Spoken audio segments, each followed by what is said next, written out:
Hi students, good morning everyone. This is BE class. The corporate social responsibility. In the last class we have studied in corporate social responsibility meaning and need for corporate social responsibility and arguments in favor, that is arguments for CSR. Only for favor the ಮಾತನ್ನು ನಾವು last class ಅಲ್ಲಿ discussion ಮಾಡಿದ್ದು.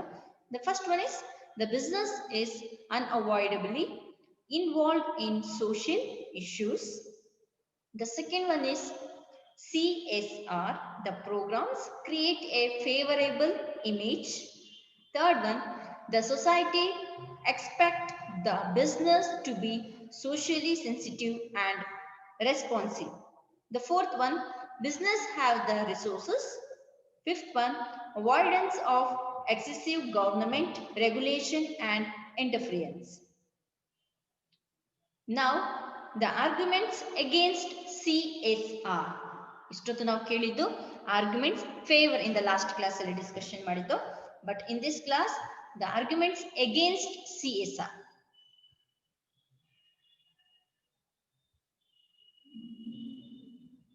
The management is under moral and contractual commitment to the stakeholders. Only the stakeholders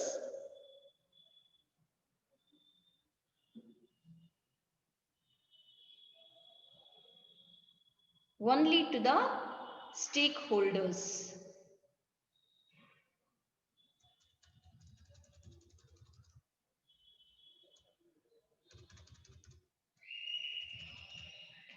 The management is under moral and contractual commitment to the stakeholders only. The primary duty of the management is to work for the shareholders, to accept maximum returns on the investment.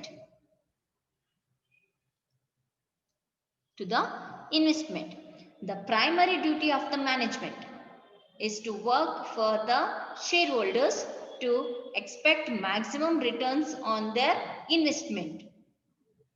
ಏನು ಒಂದು management ಪ್ರತಿಯೊಂದು organisation ಅಲ್ಲೂ ಕೂಡ first ನಾವು ನೋಡೋದೇನು, the share holders investment ಮಾಡಿರ್ತಾರೆ. Investment ಮಾಡಿ ಅವರು ಒಂದು ಬಿಸ್ನೆಸ್ ನ ರನ್ ಮಾಡ್ತಿದ್ದಾರೆ. ಇದು ಕಾಂಟ್ರಾಕ್ಚುಯಲ್ ಬೇಸ್ಡ್ ಮೇಲೆ ಇರುತ್ತೆ. ಬಟ್ ಇದ್ರಲ್ಲೂ ಕೂಡ ಅಂಡರ್ ಮಾರಲ್ ಥಿಂಗ್ಸ್ ನ ನಾವು ಹ್ಯಾಡ್ ಮಾಡ್ಬೇಕಾಗುತ್ತೆ. ಅಂದ್ರೆ ಏನ್ ಶೇರ್ ಹೋಲ್ಡರ್ಸ್ ಇನ್ವೆಸ್ಟ್ಮೆಂಟ್ ಮಾಡಿರ್ತಾರೆ, ಆ ಇನ್ವೆಸ್ಟ್ಮೆಂಟ್ ಗೆ ಒಂದು ಮ್ಯಾಕ್ಸಿಮಮ್ ಆದ್ರೂ ರಿಟರ್ನ್ಸ್ ಅಂದ್ರೆ ಏನೊಂದು ಪ್ರಾಫಿಟ್ ಇಷ್ಟು ಪರ್ಸೆಂಟೇಜ್ ಆದ್ರೂ ರಿಟರ್ನ್ ಬರಬೇಕು ಅನ್ನೋದು ಇರುತ್ತೆ. That is primary duty of the management.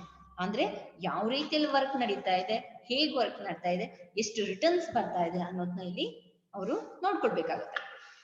on their investment, the policies of profit making and social responsibility are mutually exclusive, and hence any contributions made for social causes reduced profit. The policies of profit making and social responsibility are mutually exclusive, and hence any contribution made for social causes reduce profit. ಇಲ್ಲಿ ಯಾವುದೇ ರೀತಿಯಾದಂತ ಒಂದು profit ನ earn ಮಾಡ್ಬೇಕಂದ್ರೆ before that we have to follow the ethics. ಏನ್ social responsibilities ಇರುತ್ತೆ ಅದನ್ನೆಲ್ಲದನ್ನು ಕೂಡ ನಾವು ಫಾಲೋ ಮಾಡಬೇಕು. ಫಾಲೋ ಮಾಡಿದಾಗ ಮಾತ್ರ ಏನಾಗುತ್ತೆ, ಒಂದು ಒಳ್ಳೆ ಪ್ರಾಫಿಟ್ ನ ನಾವು ಅರ್ನ್ ಮಾಡೋದಕ್ಕೆ ಸಾಧ್ಯ ಆಗುತ್ತೆ. ಯಾವಾಗ ನಾವು ಯಾವುದೇ ರೀತಿಯಂತ ಕಾಂಟ್ರಿಬ್ಯೂಷನ್ ಕೊಟ್ಟಿಲ್ಲ ಅಂದ್ರೆ ಸೋಷಿಯಲ್ ರೆಸ್ಪಾನ್ಸಿಬಿಲಿಟಿಗೆ ಅಥವಾ ಸೊಸೈಟಿಗೆ ಯಾವುದೇ ರೀತಿಯಂತ ಕಾಂಟ್ರಿಬ್ಯೂಷನ್ ಮಾಡಿಲ್ಲ ಅಂದ್ರೆ they going to reduce the profit. ಆಗ ಏನ್ ಮಾಡುತ್ತೆ, ಅದೇನಾಗುತ್ತೆ ಅಂದ್ರೆ ಸೋಷಿಯಲ್ ಕಾಸಸ್ ಅಂದ್ರೆ ಕೆಲವು ಕಾರಣಾಂತರಗಳಿಂದ ಸಮಾಜದಲ್ಲಿ ಏನಾಗುತ್ತೆ, ಪ್ರಾಬ್ಲಮ್ಸ್ ಅನ್ನೋದು ಕ್ರಿಯೇಟ್ ಆಗುತ್ತೆ. ಇದರಿಂದ ಏನಾಗುತ್ತೆ, ಪ್ರಾಫಿಟ್ ತುಂಬಾ ಕಡಿಮೆ ಆಗುವಂತ ಚಾನ್ಸಸ್ ತುಂಬಾ ಇರುತ್ತೆ. ಈ ರೀತಿಯ ಪ್ರಾಬ್ಲಮ್ಸ್ ನಾವು ಫೇಸ್ ಮಾಡ್ಬೇಕಾಗುತ್ತೆ. ಆಗ ಪ್ರಾಫಿಟ್ಗಿಂತ ನಾವು ಲಾಸಸ್ನೇ ಅನುಭವಿಸ್ತೀವಿ. The economists like Milton Friedman that believe that such practices conflict with the basic premises underlying us capitalism. The economist like Milton Friedman, that is, believe that such practices conflict with the basic premises underlying as capitalism. ಏನ್ capital ಅದು investment ಮಾಡಿರ್ತೀವ ಅದ್ರ ಮೇಲೆ ತುಂಬಾ ರೀತಿಯಾದಂತ ಪರಿಣಾಮನ ಅದು ಬೀರುತ್ತೆ. Conflict ಅಂದ್ರೆ ಅನೇಕ ಕಾರಣಗಳಿಂದ ಅಲ್ಲಿ ತೊಂದರೆಗಳನ್ನ ಉಂಟು ಮಾಡುತ್ತೆ. ದಿಸ್ ಇಸ್ ಪ್ರಾಕ್ಟಿಕಲ್ ಆಗಿ ಥಿಂಕ್ ಮಾಡಿದ್ರೆ ಎಕನಾಮಿಸ್ಟ್ ಪರ್ಸನ್ ಹೇಳ್ತಾ ಇರೋದು. ದ ಪ್ರಾಕ್ಟಿಕಲ್ ಆಗಿ ದಿಸ್ ಇಸ್ ಅಂದ್ರೆ ಪ್ರಾಬ್ಲಮ್ಸ್ ಅನ್ನೋದು ಬಂದೇ ಬರುತ್ತೆ, ಅಂದ್ರೆ ಅದನ್ನ ಅಕ್ಸೆಪ್ಟ್ ಮಾಡ್ಕೊಳ್ತಿದ್ದಾರೆ. ಅಂದ್ರೆ ಯಾವುದೇ ರೀತಿಯಾದ ಇನ್ವೆಸ್ಟ್ಮೆಂಟ್ ಮಾಡಿದ್ರು ಕೂಡ, ಎಷ್ಟೇ ಇನ್ವೆಸ್ಟ್ಮೆಂಟ್ ಮಾಡಿದ್ರು ಕೂಡ ಒಂದು ಬಿಸ್ನೆಸ್ ಅಲ್ಲಿ ಮುಖ್ಯವಾಗಿ ನಾವು ಒಂದು ಸೋಷಿಯಲ್ ರೆಸ್ಪಾನ್ಸಿಬಿಲಿಟೀಸ್ ಅಥವಾ ಪಾಲಿಸೀಸ್ ಅಂತ ಏನಿರುತ್ತೆ ಅವೆಲ್ಲ ಎಥಿಕ್ಸ್ ನ ಫಾಲೋ ಮಾಡಬೇಕು ಅಂತ ಹೇಳ್ತಿರೋದು. ಇವೆಲ್ಲದನ್ನು ಕೂಡ ಆಸ್ ಪ್ರಾಕ್ಟಿಕಲ್ ಆಗಿ ನಾವು ಮಾಡಿದಾಗ, ಫಾಲೋ ಮಾಡಿದಾಗ ನಾವು ಒಳ್ಳೆ ಪ್ರಾಫಿಟ್ ನ ತಗೊಳ್ಬಹುದು. ಇಲ್ಲ ಅಂದ್ರೆ ಈ ಕಾನ್ಫ್ಲಿಕ್ಟ್ ಅಂದ್ರೆ ನಮ್ಮ ನಡುವೆ ಜಗಳಗಳು ಅಥವಾ ಮಿಸ್ಅಂಡರ್ಸ್ಟ್ಯಾಂಡಿಂಗು ಅಥವಾ ಪ್ರಾಬ್ಲಮ್ಸ್ ಅಥವಾ ಸೋಷಿಯಲ್ ಕಾಸಸ್ ಎಲ್ಲ ಕಾರಣಗಳಿಂದ ಏನಾಗುತ್ತೆ, ಈ ಒಂದು ಪ್ರಾಫಿಟ್ ಏನ್ ಹೇಳ್ತೀವಿ ಆ ಪ್ರಾಫಿಟ್ ಕಡಿಮೆ ಆಗೋದಕ್ಕೆ ಸಾಧ್ಯ ಆಗುತ್ತೆ. That is, the first one is the management is under moral and contractual commitment to the stockholders only. The first, the moral aim contract commitment ಇರುತ್ತೋ ಶೇರ್ ಹೋಲ್ಡರ್ಸ್ ಜೊತೆ ಫಸ್ಟ್ ಅವ್ರನ್ನ ನಾವು ಅವ್ರಿಗೆ ಮಾರಲ್ ಥಿಂಕ್ ಆಗಿ ಅವರ ಒಂದು ಏನು ಇನ್ವೆಸ್ಟ್ಮೆಂಟ್ ಮಾಡಿರ್ತಾರೆ ಅದಕ್ಕೆ ಪ್ರಾಫಿಟ್ ನ ಏನ್ ಕೊಡ್ಬೇಕು ಅದನ್ನ ರಿಟರ್ನ್ಸ್ ನ ನಾವು ಕೊಡ್ಲೇಬೇಕು. The primary duty of the management is to work for the shareholders who expect the maximum returns on the investment, their investment. ಏನೇ ಇನ್ವೆಸ್ಟ್ಮೆಂಟ್ ಮಾಡಿದ್ರು ಕೂಡ ಎಲ್ಲರೂ ಕೂಡ ಪ್ರತಿಯೊಬ್ಬರು ಕೂಡ ನಾಟ್ ಓನ್ಲಿ ಇನ್ವೆಸ್ಟರ್ಸ್, ಪ್ರತಿಯೊಬ್ಬ ಪರ್ಸನ್ ಕೂಡ ಏನು ಒಂದು ಅಮೌಂಟ್ ನ ಕೊಡ್ತಾನೆ ಅದನ್ನ ರಿಟರ್ನ್ಸ್ ನಾನು ಎಕ್ಸ್ಪೆಕ್ಟ್ ಮಾಡೇ ಮಾಡ್ತಾನೆ, ಅದರಿಂದ ಎಷ್ಟು ಬರುತ್ತೆ ಅನ್ನೋದು. ದಟ್ ಈಸ್ ಪ್ರೈಮರಿ ಡ್ಯೂಟಿ ಆಗಿರುತ್ತೆ ಪ್ರತಿಯೊಂದು ಮ್ಯಾನೇಜ್ಮೆಂಟ್ಗೂ ಕೂಡ ಆ ರಿಟರ್ನ್ಸ್ ನ ನಾವು ಹಿಂತಿರುಗಿಸಿ ಕೊಡ್ಲೇಬೇಕು. ಯಾಕೆಂದ್ರೆ ಪ್ರತಿಯೊಬ್ಬ ವ್ಯಕ್ತಿನೂ ವರ್ಕ್ ನ ಮಾಡ್ಬೇಕಾದ್ರೆ ಅದ್ರ ಪ್ರತಿಫಲನ ಅವನು ಆಲೋಚನೆ ಮಾಡಿರ್ತಾನೆ, ನೆಕ್ಸ್ಟ್ ಏನ್ ಸಿಗಬಹುದು ಇದರಿಂದ, ಎಲ್ಲರೂ ಕೂಡ ಆಲೋಚನೆ ಮಾಡಿರ್ತಾರೆ. ಅದೇ ರೀತಿ ಇಂದ ಮ್ಯಾನೇಜ್ಮೆಂಟ್ ಕೂಡ ಒಂದು ಪ್ರೈಮರಿ ಡ್ಯೂಟಿ ಏನಿರುತ್ತೆ ಆ ರಿಟರ್ನ್ಸ್ ನ ಅದನ್ನ ತುಂಬಿಕೊಡ್ಬೇಕು. On the policies of the profit making and any responsibility, any contribution made. The profit making and social responsibility are mutually exclusive and hence any contribution made for social causes reduce profits. The ಯಾವುದೇ ರೀತಿಯಾದಂತ social causes ಏನಾದ್ರೂ ಆದ್ರೆ means ಹಲವಾರು ಸಾಮಾಜಿಕ ಕಾರಣಗಳಿಂದ ಏನಾಗುತ್ತೆ profit ಅನ್ನೋದು reduce ಆಗೋ ಚಾನ್ಸಸ್ ತುಂಬಾ ಇರುತ್ತೆ. The economist the Milton Friedman is believed that the such practices conflict with the basic premises underlying as capitalism.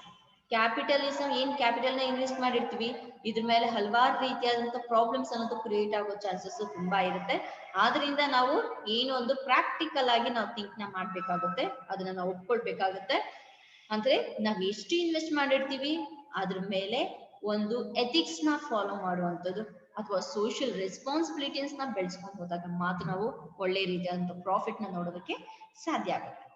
The second one, in a free and democratic economy, the all groups are expected to take care of their own problems and responsibilities. The all groups are expected to take care of their own problems and responsibilities. ಪ್ರತಿಯೊಬ್ಬ person ಪ್ರತಿಯೊಂದು group ಅಲ್ಲೂ ಕೂಡ ಅವ್ರದೇ ಆದಂತಹ ಕೆಲವೊಂದು problems ನ ಇಟ್ಕೊಂಡಿರ್ತಾರೆ. ಅಂತ ಪ್ರಾಬ್ಲಮ್ಸ್ ನ ರೆಸ್ಪಾನ್ಸಿಬಿಲಿಟಿ ಆಗಿ ಅದನ್ನ ಕೇರ್ ಮಾಡಬೇಕಾಗುತ್ತೆ. Why should the managers be concerned with the interest of the workers and consumers? ಯಾಕೆ ಒಬ್ಬ ಮ್ಯಾನೇಜರ್ ಒಂದು ವರ್ಕರ್ಸ್ಗೆ ಮತ್ತೆ ಕನ್ಸ್ಯೂಮರ್ಸ್ ಇಬ್ಬರ ಮೇಲೆ ಒಂದು ಇಂಟ್ರೆಸ್ಟ್ ನ ತೋರಿಸ್ಬೇಕು ಅಂದ್ರೆ ಕೇರ್ ತಗೊಳ್ಳೋದ್ರಲ್ಲಿ ಯಾಕೆ ಬೇಕು, ಯಾಕೆ ತಗೊಳ್ಬೇಕು? ಯಾಕೆಂದ್ರೆ ಆಸ್ ಎ ಮ್ಯಾನೇಜರ್ ಆಗಿ ಒಂದು ಆರ್ಗನೈಸೇಷನ್ ಅಲ್ಲಿ ಮ್ಯಾನೇಜ್ಮೆಂಟ್ ಮಾಡ್ತಾನೆ, ನಿರ್ವಹಣೆನ ಕಾರ್ಯನ ಮಾಡ್ತಾನೆ.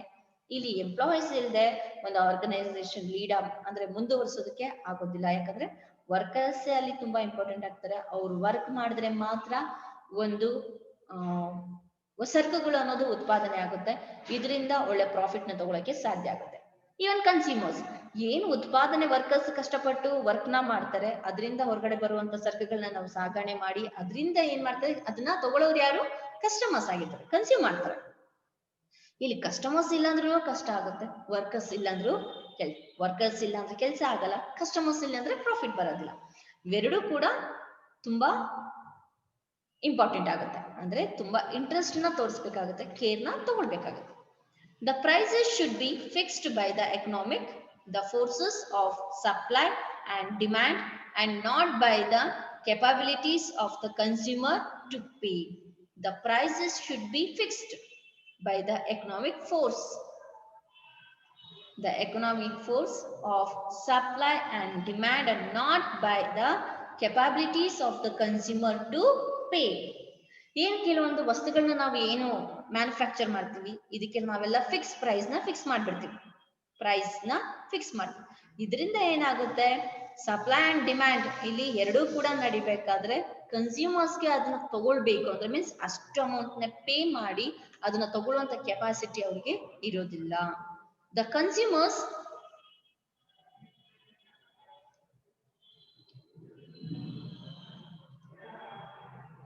The consumers must to look after their own interest. Similarly, the workers should be responsible for their own safety and well-being. ಇಲ್ಲಿ ಹೇಗೆ ಕನ್ಸ್ಯೂಮರ್ಸ್ ಕೂಡ ಒಂದು ಪ್ರಾಡಕ್ಟ್ ನ ತಗೊಳ್ಬೇಕಾದ್ರೆ ಅವರ ಕೆಪಾಬಿಲಿಟಿನ ಆಲೋಚನೆ ಮಾಡ್ತಾರೆ. ಮೀನ್ಸ್ ನಮ್ಮ ಕೆಪಾಸಿಟಿ ಇದ್ರೆ ನಾವು ತಗೊಳ್ತೀವಿ, ಇಲ್ವಾ ನಾವು ತಗೊಳ್ಳೋದಿಲ್ಲ. ಅದೇ ರೀತಿ the consumers must look after their own interest.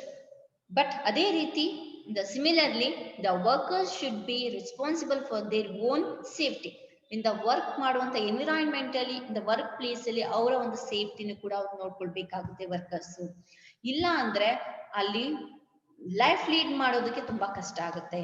That is the safety and well being. ಯಾಕಂದ್ರೆ ಅವ್ರು ಚೆನ್ನಾಗಿದ್ರೆ ಅಲ್ಲಿ ವರ್ಕ್ ಮಾಡೋದಕ್ಕೆ ಸಾಧ್ಯ ಆಗುತ್ತೆ, ವರ್ಕ್ ಮಾಡಿದ್ರೆ ಅಲ್ಲಿಂದ ಪ್ರಾಫಿಟ್ ಸ್ಯಾಲರೀಸ್ ನ ತಗೊಳಕ್ಕೆ ಸಾಧ್ಯ ಆಗುತ್ತೆ. ಅದೇ ರೀತಿ ಕಸ್ಟಮರ್ಸ್ ಕೂಡ ಒಂದು ಅಂದ್ರೆ ಒಂದು ರೀಸನಬಲ್ ಪ್ರೈಸ್ ಇದ್ರೆ ಎಲ್ಲರೂ ಕೂಡ ಅದನ್ನ ಅಕ್ಸೆಪ್ಟ್ ಮಾಡ್ಕೊಳ್ತಾರೆ, ಪರ್ಚೇಸ್ ಮಾಡ್ತಾರೆ. ಬಟ್ ಯಾವುದೇ ರೀತಿಯಲ್ಲೂ ಅದು ಒಂದು ಕೈಗೆ ಹಿಡ್ಕದಂತ ಒಂದು ಬೆಲೆ ಆಗಿದ್ರೆ ಅದನ್ನ ಏನ್ ಮಾಡ್ತಾರೆ, ಯಾರಿಗೆ ಅದು ಕೆಪಾಬಿಲಿಟಿ ಇರುತ್ತೆ ಅಂತ ಪರ್ಸನ್ಸ್ ಮಾತ್ರ ಅದನ್ನ ತಗೊಳ್ತಾರೆ. ಇನ್ನು ಅದರ್ ಪರ್ಸನ್ಸ್ ಬೇರೆ ರೀತಿಯಾದಂತ ಏನು ಒಂದು ವಸ್ತುಗಳಿಗೆ ಇಂಟ್ರೆಸ್ಟ್ ಇರುತ್ತೆ ಅಂತ ವಸ್ತುಗಳನ್ನ ಅವ್ರಿಗೆ ಕೆಪಾಸಿಟಿ ಇರೋತಕ್ಕಾಗೆ ವಸ್ತುಗಳನ್ನ ತಗೊಳ್ತಾರೆ. That is second one. In a free and democratic economy, that all groups are expected to take care of their own problems and responsibilities. ಅವರಿಗೆ ಆದಂತ ಪ್ರಾಬ್ಲಮ್ಸ್ ಇರುತ್ತೆ, ಅದನ್ನ ಅವರೇ ಕೇರ್ ಅಂದ್ರೆ ಮೀನ್ಸ್ ಅದರ ತಕ್ಕ ಹಾಗೆ ಅವರು ಅದನ್ನ ಫೇಸ್ ಮಾಡ್ತಾ ಹೋಗ್ತಾರೆ. ಅದರ ಅವರ ರೆಸ್ಪಾನ್ಸಿಬಿಲಿಟಿ ಆಗುತ್ತೆ, ಅವ್ರು ಅದನ್ನ ಸೇಫ್ಟಿಯಾಗಿ ನೋಡ್ಕೊಳ್ಬೇಕು. ಅದೇ ರೀತಿಯಲ್ಲಿ ಆಸ್ ಎ ಮ್ಯಾನೇಜರ್ ಆಗಿ ಯಾಕೆ ವರ್ಕರ್ಸ್ ಮತ್ತೆ ಕನ್ಸ್ಯೂಮರ್ಸ್ ಇಬ್ಬರನ್ನು ಕೂಡ ಒಂದು ಕೇರ್ ತಗೊಳ್ಬೇಕು. Yes, that is most important. ಇಲ್ಲಿ ವರ್ಕರ್ಸ್ ನ ಯಾವ ರೀತಿ ಒಂದು ಕೇರ್ ಮಾಡ್ತೀವಿ, ಇಂಟ್ರೆಸ್ಟ್ ತೋರಿಸ್ತೀವಿ, ಅದೇ ರೀತಿ ಕನ್ಸ್ಯೂಮರ್ಸ್ ಕೂಡ ಅವ್ರಿಗೆ ಏನ್ ಬೇಕು, ಯಾವ ರೀತಿಯಲ್ಲಿ ಬೇಕು, ಹೇಗ್ ಬೇಕು ಅನ್ನೋದನ್ನ ಇಲ್ಲಿ ನೋಡ್ಕೊಳ್ಬೇಕಾಗುತ್ತೆ. ಇಂದ ಕನ್ಸ್ಯೂಮರ್ಸ್ಗೆ ನಾವು ಪ್ರತಿಯೊಂದು ಏನು ಪ್ರಾಡಕ್ಟ್ಸ್ಗೆ ನಾವು ಪ್ರೈಸ್ ನ ಫಿಕ್ಸ್ ಮಾಡ್ತೀವಿ. ಬಟ್ ಫಿಕ್ಸ್ ಮಾಡಬಾರ್ದು, ಯಾವುದೇ ರೀತಿಯಲ್ಲಿ ಫಿಕ್ಸ್ ಮಾಡಬಾರ್ದು. ಇದರಿಂದ ಹಲವಾರು ಜನರಿಗೆ ಪ್ರಾಬ್ಲಮ್ಸ್ ಅನ್ನೋದು ಕ್ರಿಯೇಟ್ ಆಗುತ್ತೆ, ಅದನ್ನ ತಗೊಳ್ಳೋದಕ್ಕೆ ಅವ್ರಿಗೆ ಆಗೋದಿಲ್ಲ. ಥಿಂಕ್ ಮಾಡ್ಬೇಕಾಗುತ್ತೆ. In similarly the workers also, workers work ಮಾಡುವಂತ ಪ್ಲೇಸ್ ಅಲ್ಲೂ ಕೂಡ ಅವ್ರಿಗೆ ಸೇಫ್ಟಿ ಬೇಕೇ ಬೇಕು, ಅವ್ರಿಗೆ ಒಂದು ಸೇಫ್ಟಿನ ಮಾಡ್ಕೊಡ್ಬೇಕಾಗುತ್ತೆ. ಇಷ್ಟು ಕೂಡ ಆಸ್ ಎ ಮ್ಯಾನೇಜರ್ ಒಂದು ರೆಸ್ಪಾನ್ಸಿಬಿಲಿಟೀಸ್ ನ ತಗೊಳ್ಬೇಕಾಗುತ್ತೆ. The third one, the management is not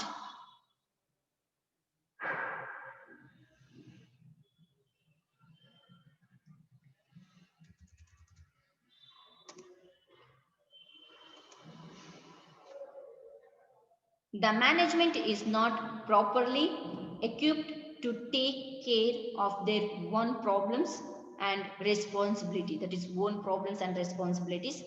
The management is not properly equipped to take care of their own problems and responsibility. It would be better to leave social and interest in the hands of people, the more skilled in social programs such as teachers, social workers, and so on. Furthermore, the management is so heavily involved in enormously the imposing task of managerial functions that it will not be desirable to impose an additional task of social responsibilities.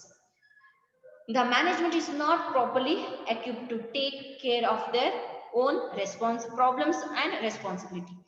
ಒಂದು management ಯಾವಾಗ ಒಂದು personal ಆಗಿ ಯಾವುದೇ ರೀತಿಯಂತ care ನ ತಗೊಳ್ಳದೆ ಇದ್ದಾಗ, ಯಾವುದೇ ರೀತಿಯ problems ನ ಫೇಸ್ ಮಾಡೋದಕ್ಕೆ ಹೋಗದೆ ಇದ್ದಾಗ, ಅಥವಾ ರೆಸ್ಪಾನ್ಸಿಬಿಲಿಟೀಸ್ ನ ತಗೊಳ್ಳದೆ ಇದ್ದಾಗ ಪ್ರಾಬ್ಲಮ್ಸ್ ಅನ್ನೋದು ಕ್ರಿಯೇಟ್ ಆಗುತ್ತೆ. It would be better to leave social and interest in the hands of people more skilled in social programmes. ಆಗ ಏನ್ ಮಾಡ್ಬೇಕು, ದ ಬೆಟರ್ ಅಂದ್ರೆ ಈ ಸೋಷಿಯಲ್ ಮತ್ತೆ ತುಂಬಾ ಇಂಟ್ರೆಸ್ಟ್ ಇರುವಂತ ಪೀಪಲ್ಸ್ ಇರ್ತಾರೆ. ಅಂತ ಪೀಪಲ್ಸ್ಗೆ ಏನು ಅದನ್ನ ವರ್ಕ್ ಅಥವಾ ಪ್ರೋಗ್ರಾಮ್ಸ್ ನ ಅವ್ರಿಗೆ ಕೈಗೆ ಕೊಟ್ಬಿಡ್ಬೇಕು. ಯಾಕಂದ್ರೆ ಆ ಪ್ರೋಗ್ರಾಮ್ಸ್ ಅವ್ರಿಗೆ ಪೂರ್ತಿಯಾಗಿ ಗೊತ್ತಿರೋದ್ರಿಂದ ಯಾವ ರೀತಿಯಲ್ಲಿ ರೆಸ್ಪಾನ್ಸಿಬಿಲಿಟಿನ ತಗೊಳ್ಬೇಕು, ಯಾವ ರೀತಿ ಪ್ರಾಬ್ಲಮ್ಸ್ ನ ಫೇಸ್ ಮಾಡ್ಬೇಕು, ಸಾಲ್ವ್ ಮಾಡ್ಬೇಕು ಅನ್ನೋದು ಗೊತ್ತಿರೋದ್ರಿಂದ ಅವ್ರು ಅದನ್ನ ಕ್ಲಿಯರ್ ಆಗಿ ಮೀನ್ಸ್ ಅವ್ರು ಅದನ್ನ ನೀಟಾಗಿ ಮಾಡ್ಕೊಳ್ತಾ ಹೋಗ್ತಾರೆ. That is as a teachers, social workers and so on. The furthermore, management is so heavily involved in enormously imposing tasks of managerial functions that it will not be desirable to impose an additional task of social responsibility. This is social responsibility na ಕೆಲವರು additional task ಅಂತ ಅನ್ಕೊಳ್ತಾರೆ. ಕೆಲವು management work ಜೊತೆಗೆ social responsibilities ನ follow ಮಾಡ್ತಾ ಹೋಗ್ತಾರೆ. ಇದರಿಂದ ಏನಾಗುತ್ತೆ ಅಂದ್ರೆ ಆಸ್ ಎ ಮ್ಯಾನೇಜ್ಮೆಂಟ್ ಒಂದು ಕಡೆ ಇಂಟ್ರೆಸ್ಟ್ ನ ತೋರಿಸೋದಕ್ಕೆ ಮಾತ್ರ ಸಾಧ್ಯ ಆಗುತ್ತೆ. ಮೀನ್ಸ್ ಆಸ್ ಎ ಬಿಸ್ನೆಸ್ ಅಲ್ಲಿ ಬಿಸ್ನೆಸ್ ವರ್ಕ್ ನ ಯಾವ ರೀತಿ ಮಾಡ್ಬೋದು ಅನ್ನೋದ್ರ ಬಗ್ಗೆ ಥಿಂಕ್ ಮಾಡ್ಬೋದು. Some persons, experience persons social ರೆಸ್ಪಾನ್ಸಿಬಿಲಿಟಿನ ಜೊತೆಗೆ ತಗೊಂಡು ಅಡಿಷನಲ್ ಟಾಸ್ಕ್ ಅಂತ ಹೇಳಿ ಅದನ್ನು ಕೂಡ ಅವರು ನೀಟಾಗಿ ವರ್ಕ್ ನ ಮಾಡ್ತಾ ಹೋಗ್ತಾರೆ. ಬಟ್ ಸಮ್ ಪರ್ಸನ್ಸ್ ಅವ್ರ ಕೈಲಿ ಆಗೋದಿಲ್ಲ. ಅಂದ್ರೆ ಎರಡು ರೀತಿಯಾದಂತ ಕೆಲಸಗಳನ್ನ ಮ್ಯಾನೇಜ್ ಮಾಡೋದು ತುಂಬಾ ಕಷ್ಟ ಆಗುತ್ತೆ. ಇದರಿಂದ ಏನ್ ಪ್ರಾಬ್ಲಮ್ಸ್ ಅನ್ನೋದು ಕ್ರಿಯೇಟ್ ಆಗುತ್ತೆ. ಅದಕ್ಕೆ ಅದ್ರ ಬದಲು ಆ ಪರ್ಸನ್ಸ್ ಆಗಿಲ್ಲ ಅಂದ್ರೆ ಯಾರು ಸ್ಕಿಲ್ಡ್ ಪರ್ಸನ್ಸ್ ಇರ್ತಾರೆ, ಎಕ್ಸ್ಪೀರಿಯನ್ಸ್ ಪರ್ಸನ್ಸ್ ಇರ್ತಾರೆ, ಸೋಷಿಯಲ್ ಪರ್ಸನ್ಸ್ ಇರ್ತಾರೆ, ಅವ್ರಿಗೆ ವಹಿಸಿದ್ರೆ ಆ ಪ್ರೋಗ್ರಾಮ್ಸ್ ನ ಅವ್ರು ನೀಟಾಗಿ ಮಾಡ್ಕೊಳ್ತಾ ಹೋಗ್ತಾರೆ. The next one is big business already hold enough economic power. The big business already hold enough economic power. The business control the employee of the country,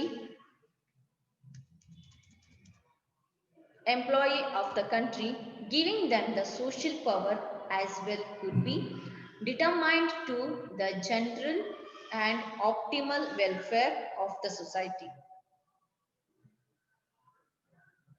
Such a social power could influence political result and hence legislative result, which would undermine the true principle of democracy. The big business already hold enough economic power. In the ದೊಡ್ಡ business already ಅವರಿಗೆ ದೇಶದ ಆರ್ಥಿಕತೆಯಲ್ಲಿ ಅದನ್ನ ಮುಂದುವರಿಸೋದಕ್ಕೆ ಹೆಚ್ಚಿನ ಒಂದು ಅಧಿಕಾರಗಳನ್ನ already ತಗೊಂಡ್ಬಿಟ್ಟಿದ್ದಾರೆ. The business controls the employee of the country. ಪ್ರತಿಯೊಂದು ಕಂಟ್ರಿಯಲ್ಲೂ ಕೂಡ ಆ ಒಂದು ಬಿಸ್ನೆಸ್ ಅಲ್ಲಿ ಇರುವಂತ ಎಲ್ಲ ಎಂಪ್ಲಾಯೀಸ್ ನ ಅವ್ರನ್ನ ಕಂಟ್ರೋಲ್ ಅಲ್ಲಿ ಇಟ್ಕೊಂಡಿರ್ತಾರೆ. Giving them the social power as well could be determine to the general and optimal welfare of the society. But ಇದರಿಂದ ಏನು ಒಂದು ಹೋಲ್ ಕಂಟ್ರೋಲ್ ಅಲ್ಲಿ ಇಟ್ಕೊಳ್ಳೋ ಜೊತೆಗೆ ಅಧಿಕಾರ ಅನ್ನೋದು ಇರುತ್ತೆ. ಇವರಿಗೆ ಈ ಸೋಷಿಯಲ್ ಒಂದು ಪವರ್ ನ ಕೊಟ್ಟಾಗ ಹೋಲ್ ಆಗಿ ಅವರು ಅದನ್ನ ಜನರೇಟ್ ಮಾಡ್ತಾ ಹೋಗ್ತಾರೆ. ಮೀನ್ಸ್ ಅದನ್ನ ಕಂಟ್ರೋಲ್ ಅಲ್ಲಿ ಇಟ್ಟು ಅದನ್ನ ನಡ್ಸ್ಕೊಳ್ತಾ ಹೋಗ್ತಾರೆ. Such a social power could influence political result. ಕೆಲವೊಂದು ಸೋಷಿಯಲ್ ಪವರ್ ಅಲ್ಲಿ ಈ ಪೊಲಿಟಿಕಲ್ ನ ಯೂಸ್ ಮಾಡ್ಕೊಳ್ತಾರೆ. ಅದ್ರ ರಿಸಲ್ಟ್ ಕೂಡ ನಾವು ನೋಡಬಹುದು, ಇನ್ಫ್ಲುಯೆನ್ಸ್ ಮಾಡ್ಕೊಳ್ತಾರೆ. ಇದರಿಂದ ಹಲವಾರು ಅಂದ್ರೆ ಏನು ಒಂದು ತತ್ವಗಳಿರುತ್ತೆ, ಆ ತತ್ವಗಳು ಎಲ್ಲವೂ ಕೂಡ ನಾಶ ಆಗ್ತಾ ಹೋಗುತ್ತೆ. ಮೀನ್ಸ್ ಅಂದ್ರೆ ಒಂದು ಬಿಸ್ನೆಸ್ ಮ್ಯಾನ್ ಕೈಗೆ ಪೊಲಿಟಿಕಲ್ ಅನ್ನೋದು ಹೋದಾಗ ಅಲ್ಲಿನ ರಿಸಲ್ಟ್ ಡಿಫ್ರೆಂಟ್ ಆಗಿ ನಾವು ನೋಡ್ತೀವಿ. For example, the contribution to a favourite charity of a legislator could tip the legislation in favor of given business, which would be counter to democratic principles. For example, ಒಂದು charity ಅಥವಾ ಒಂದು trust ಗೆ ನಾವು ಇಷ್ಟು amount ನ ಕೊಡ್ತೀವಿ, amount ನ contribution ಮೂಲಕ ಕೊಡ್ತೀವಿ. ಬಟ್ ಆ ಕಾಂಟ್ರಿಬ್ಯೂಷನ್ ಮೂಲಕ ಆಸ್ ಎ ಬಿಸ್ನೆಸ್ ಮ್ಯಾನ್ ಒಂದು ಕಾಂಟ್ರಿಬ್ಯೂಷನ್ ಮಾಡ್ತಿದ್ದಾನೆ ಅಂದ್ರೆ ಆ ಸೊಸೈಟಿಗೆ, ಅದು ಆ ಟ್ರಸ್ಟ್ಗೆ, ಅದು ಚಾರಿಟಿಗೆ ಸೇರುತ್ತೆ. ಬಟ್ ಇವರ ಒಂದು ಥಿಂಕ್ ಏನಿರುತ್ತೆ, this is one of the advertisement. ಅಂದ್ರೆ ಅವ್ರಿಗೆ ಏನ್ ಕೊಡ್ತಾ ಇದೀವಿ ಅದರಿಂದ ರಿಟರ್ನ್ಸ್ ಬರ್ಬೇಕಲ್ಲ, ಅಡ್ವರ್ಟೈಸ್ಮೆಂಟ್ ರೀತಿಯಲ್ಲಿ ಕೊಟ್ಟು ಬಿಸ್ನೆಸ್ ನ ಅವರು ಮಾಡ್ಕೊಳ್ತಾ ಹೋಗ್ತಾರೆ. ಈ ರೀತಿಯಾದಂತ ಒಂದು ತತ್ವಗಳನ್ನ ಅವರು ಮಾಡ್ತಾ ಹೋಗ್ತಾರೆ. Means contribution is contribution, sponsor means sponsor. ಅದು ಒಂದು ಟ್ರಸ್ಟ್ಗೆ ಕೊಡುವಂಥದ್ದು, ಅದು ಹಾಗೆ ಇರ್ಬೇಕೆ ಹೊರತು ಯಾವುದೇ ರೀತಿಯಾಗಿ ನಾವು ಥಿಂಕ್ ನ ಮಾಡಬಾರ್ದು. Yes, the big business already hold enough economic power. Already ಒಂದು ಪವರ್ನ ಅವರು ಇಟ್ಕೊಂಡಿದ್ದಾರೆ, ಆ ಪ್ರಿನ್ಸಿಪಲ್ಸ್ನ. But true principles of democracy, ಅಂದ್ರೆ ಒಳ್ಳೆಯ ರೀತಿಯಾದಂಥ ತತ್ವಗಳನ್ನ ಯೂಸ್ ಮಾಡ್ಕೊಂಡಾಗ ಮಾತ್ರ ಆ ಒಂದು ಎಕಾನಮಿ ಇಂಪ್ರೂವ್ಮೆಂಟ್ ಆಗೋದಕ್ಕೆ ಸಾಧ್ಯ ಆಗುತ್ತೆ, ಇಲ್ಲಾಂದ್ರೆ ಖಂಡಿತ ಆಗೋದಿಲ್ಲ. ಯಾಕೆಂದ್ರೆ ಬಿಸ್ನೆಸ್ ಮ್ಯಾನ್ಸ್ ಎಲ್ಲವೂ ಕೂಡ ಬಿಸ್ನೆಸ್ ಮೈಂಡ್ ಅಲ್ಲೇ ಅವ್ರು ಥಿಂಕ್ ಮಾಡ್ತಾರೆ, ಹೆಚ್ಚಿನ ಪ್ರಾಫಿಟ್ ನ ತಗೊಳ್ಬೇಕು ಅನ್ನೋದೇ ಥಿಂಕ್ ಮಾಡ್ತಾ ಇರುತ್ತೆ. ಯಾವುದೇ ರೀತಿಯ ಸೊಸೈಟಿಗೆ ಹೆಲ್ಪ್ ಮಾಡ್ಬೇಕು, ಎಸ್ ಮಾಡ್ತಾರೆ, ಇಲ್ಲ ಅಂತ ಹೇಳೋದಿಲ್ಲ, ಬಟ್ ಜಸ್ಟ್ ಅದು ಜನಗಳಿಗೆ ಕಣ್ಣಿಗೆ ಕಾಣಿಸೋ ರೀತಿಯಲ್ಲಿ ಮಾತ್ರ ಅದು ಹೆಲ್ಪ್ ಇರುತ್ತೆ. ಬಟ್ ಅದ್ರ ಒಳಗಡೆ ಏನ್ ನಡೆಯುತ್ತೋ ಅನ್ನೋದು ನಿಮ್ಗೂ ಚೆನ್ನಾಗಿ ಗೊತ್ತಿರುತ್ತೆ. ಎಸ್, ಈ ರೀತಿಯಾದಂತ ಪ್ರಾಬ್ಲಮ್ಸ್ ನ ಫೇಸ್ ಮಾಡೋದು, ದಟ್ ಇಸ್ ಎಗೇನ್ಸ್ಟ್ ಆಗಿ ಮಾತಾಡ್ತಿರೋದು ಇವೆಲ್ಲವೂ ಕೂಡ. That is arguments against CSR. The first one is the management is under moral and contractual commitment to the stakeholders only. In a free and democratic economy, the management is not properly equipped to take care of their own problems and responsibilities. The big business already hold enough economic power. ಇಲ್ಲಿಗೆ ಈ ಒಂದು topic ಇತ್ತು. ಇನ್ನು last topic ಇದೆ, in the next class ಅಲ್ಲಿ I am going to finish this chapter. Thanks students.